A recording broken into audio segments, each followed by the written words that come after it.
Good day. It's good to have you here today with me. I'm on the steps actually of our home port, housing for unsheltered veterans. And I first off want to start by reading a beautiful letter that actually came in this morning with a $100 donation. And I'll allow the person to be unidentified, but I just thought it was a beautiful letter of the kind of commitment that some folks have to Back Bay Mission. So the letter starts, "Hello friends from the great state of Mississippi. Back in summer of 2020, I got caught in a traffic jam in Biloxi, Mississippi, there on Main Street. And I found an individual there that was begging for money. I gave him $20 and then I asked him if he was homeless, and he said he lived at a shelter in Biloxi. I've always wanted to give help to people in Mississippi, your state. I've always loved Mississippi. Forgive my spelling. You have a beautiful town. I want to go fishing in Biloxi. I used to live in Pascagoula." And then he closes by saying, "Pray for me. I need a new car, but I don't want more bills." And the individual lives currently in Alabama, and he sent us a check for $100, even though he said very clearly that he needs a new car. So it's kind of about, in a sense, his willingness to sacrifice for others, right? I thought that was a beautiful thing. And then his connection here actually being in a traffic jam in Biloxi, which yes, does happen, right? I've been in a few of those, especially along our coastal highway. So I welcome you today from the Executive Director's desk on location. And Kevin and I were talking about this corner and said this is kind of an unusual corner, not only for Mississippi, but probably for most cities. We have Lee's Asian Market across the street. On the other corner, we have our 24-hour gay bar, Just Us, our queer bar called Just Us. And then right here on this corner, we have our veterans housing. So it's kind of like an Asian market, veterans housing, and a gay bar across the street. So this is a really sweet little corner with a lot of diversity. So today, since I'm assuming many of you may be off today, it's Monday. Some of you may have been off Friday. Some of you may not have been off for the 4th of July. We gave our Back Bay Mission staff Monday off to celebrate 4th of July, even though 4th of July was on Sunday.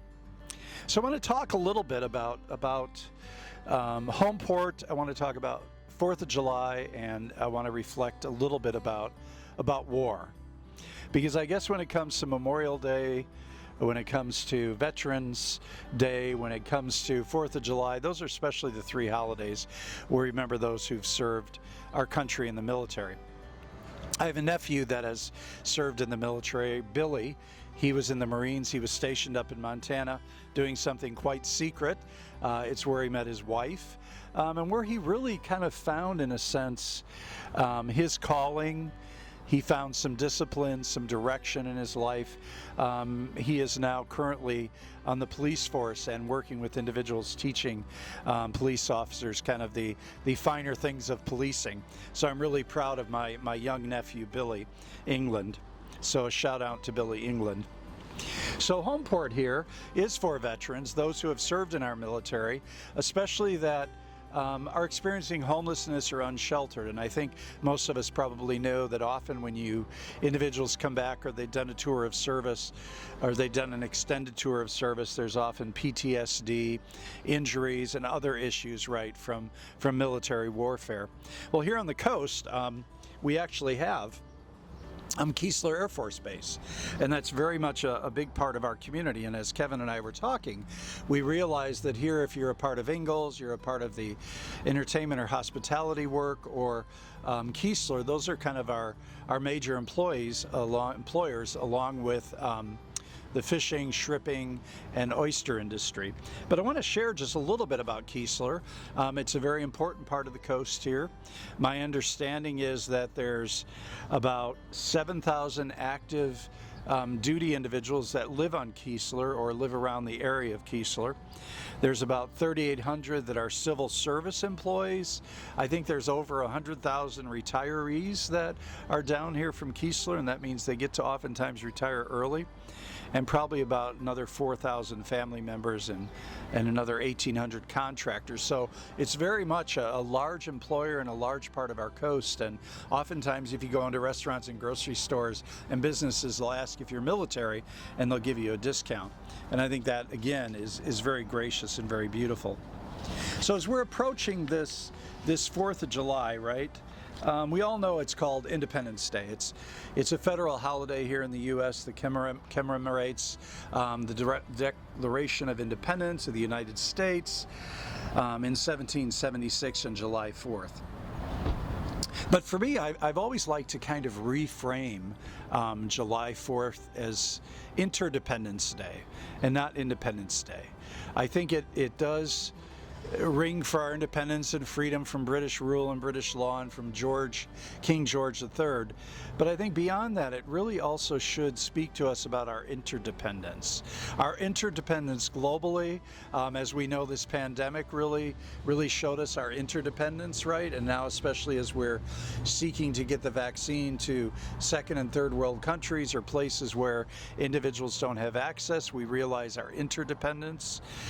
We realize that with a pandemic, it really shows us that we are all interconnected. So I'd like you to think about that today as you're maybe celebrating Independence Day. Think about interdependence and how interdependent we are on each other as a global community. Mahatma Gandhi said, "Interdependence is and ought to be as much the ideal of humanity as self-sufficiency. Man is a social being. Humans are social beings." So speaking a bit of July 4th and a bit of being present here in our housing for individuals, our 8 units for people that are experiencing homelessness or unsheltered veterans. The United Church of Christ is a just peace church. It's kind of been the hallmark of the United Church of Christ and our identity for the last especially 30 years. And it was kind of a grassroots movement within the United Church of Christ, that we're a justice-doing, we're a peace-seeking faith community. And the Just Peace pronouncement was our position on war and peace, distinct from kind of other positions, right? Such as pacifism or just war, that there are indeed times when we need to fight wars, to really support those who are being marginalized, to liberate those from tyranny or from oppression. And so that's kind of very much in kind of ingrained in the culture of the United Church of Christ, but really ingrained into the culture of Back Bay Mission too, because I think what we're offering here in our veterans housing is at Homeport is liberation and freedom, right?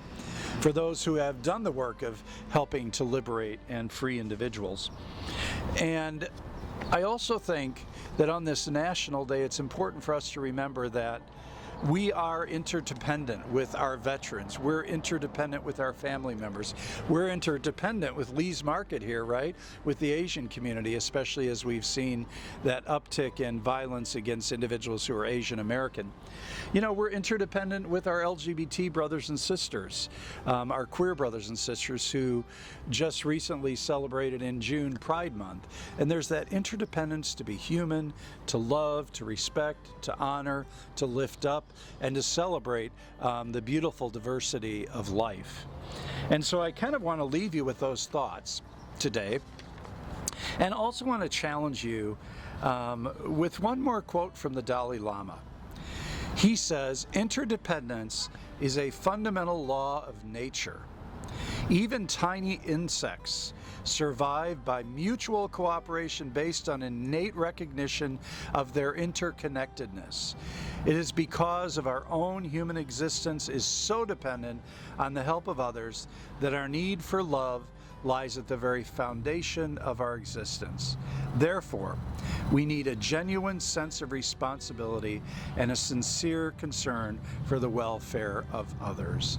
A sincere concern for the welfare of others because we are interconnected." And that's our message for today, really at Back Bay Mission. Our 17 staff, we are interconnected. We need to rely on each other, and sometimes we have to step in for other staff, right? Because they may not have the time or the energy or their expertise. We're interdependent with all of our brothers and sisters who live here at Homeport. We're interdependent with Lee's and with our Asian American brothers and sisters and with our LGBT queer brothers and sisters. There's that sense of interdependency and a sense that We are here together to work for the welfare of others. And here at Back Bay Mission, the welfare of the other is incredibly important to us, especially those living in poverty, especially those who are unsheltered, especially those who can't pay their energy bill, their mortgage, or their rent. Those are all incredibly important issues of human welfare, the welfare of the individual being, and the welfare of the community as a whole. So I really appreciate you joining me today. If this is the day that you're celebrating the 4th, you celebrated Sunday, potentially Friday, potentially today, Monday, but just keep in mind that it's not independence necessarily, but it's interdependence with each other and interdependent with our whole global community. And what a beautiful thing that is, because we as God's creatures are independent and dependent. I believe in many ways the divine architect of life created us to be both and. So celebrate that today. We celebrate you for joining us, and we ask you to go online and give to Back Bay Mission. Support us with your prayers, with your gifts, with your energy, so that we can be here about doing that good work of interdependence with each other in our world and our culture and here on the coast of Mississippi. So thanks for joining me, and have an awesome, beautiful day.